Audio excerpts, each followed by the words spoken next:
सुप्रभात बच्चों। अपने लास्ट क्लास में मैंने आप सभी को यहाँ तक पढ़ाया था। आज हम ये पढ़ेंगे, तो एक बार फिर इसे पढ़कर आपको सुनाती हूँ। सुनकर बोली और कठपुतलियाँ कि हाँ, बहुत दिन हुए हमें अपने मन के छंद छुए, मगर पहली कठपुतली सोचने लगी, ये कैसी इच्छा मेरे मन में जगी। ठीक है, तो देखिए इसका अर्थ क्या है। और यानी कि दूसरी। यहाँ पे जो और का शब्द लिखा हुआ है उसका मतलब होता है दूसरी। क्या होता है? दूसरी।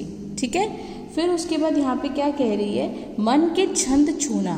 मन के छंद छूना यानी कि मन की बातें सुनना। ठीक है, मन की बातें सुनना। तो पहली कठपुतली की बात सुनकर दूसरी कठपुतलियों के मन में भी आज़ाद होने की इच्छा जागृत होती है।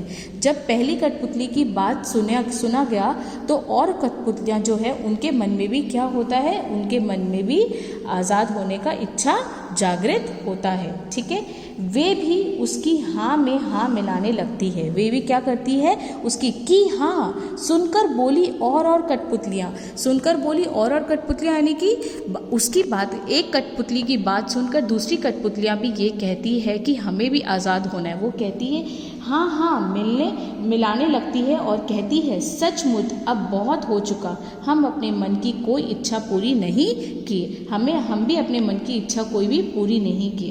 अपनी मनमर्जी से काम करने का हमें भी अवसर नहीं मिला। वो कहती है कि अपनी मर्जी से हमें भी अपने काम करने का हमें भी मौका नहीं मिला। ठीक है, फिर क्या कहती है? अतः सब कठपुतलियाँ विद्रोह के लिए तैयार हो जाती है। विद्रोह यानी कि लड़ाई के लिए तैयार हो जाती है, मतलब अगेंस्ट हो जाती है। ठीक है, अब देखिए यहाँ पे क्या कहते हैं? मगर पहली कठपुतलियाँ सोचने लगी, ये कैसी इच्छा मेरे मन में जगी। लेकिन पहली कठपुतली जो थी, ये सब सुनकर पहली कठपुतली फिर सोचने लगी कि ये कैसी इच्छा है जो मेरे मन में जगी।